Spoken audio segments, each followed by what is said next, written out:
अब हम पढ़ेंगे साधारण क्रिया। साधारण क्रिया जैसे कि आपको नाम से व्यक्त हो रहा है कि यह बिल्कुल ही साधारण वाक्य होंगे जिसमें एक क्रिया, एक कर्म और एक कर्ता होगा। यहाँ पर देखें, श्याम खेलता है, श्याम करता है और खेलता है क्रिया है। खेलता है, अब इन दोनों को एक साथ प्रयोग किया गया है, खेलता और है भी इस शब्द के साथ, इस पद के साथ मिली हुई है और यहाँ पर कर्ता के साथ क्रिया का कार्य कर रही है। तो ये साधारण क्रिया हुई क्योंकि यहाँ पर वाक्य में एक कर्ता है और एक क्रिया है। अब दूसरा सेंटेंस, जैसे वह गाना गाती है। अब वह कर्ता के लिए क्रिया क्या हो रही है? गाती है। क्या गाती है? गाना गाती है। तो यहाँ पर एक कर्ता, एक कर्म और एक क्रिया है, तो ये भी एक साधारण क्रिया हुई क्योंकि यहाँ पर न एक से अधिक कर्म है और न एक से अधिक क्रियाएं हैं। साधारण वाक्य बना हुआ है तो ये साधारण क्रिया हुई। सहायक क्रियाएं, एक और भेद है क्रिया का, सहायक क्रिया।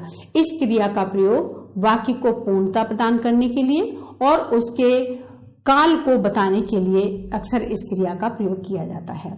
जैसे कि पंडित नेहरू प्रधानमंत्री थे।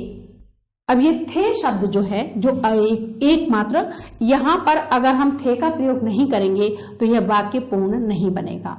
ये क्रियाएं क्योंकि वाक्य को पूर्णता प्रदान करने के लिए प्रयोग की जाती हैं और काल को दर्शाती हैं, इसलिए इन क्रियाओं को सहायक क्रिया कहा जाता है।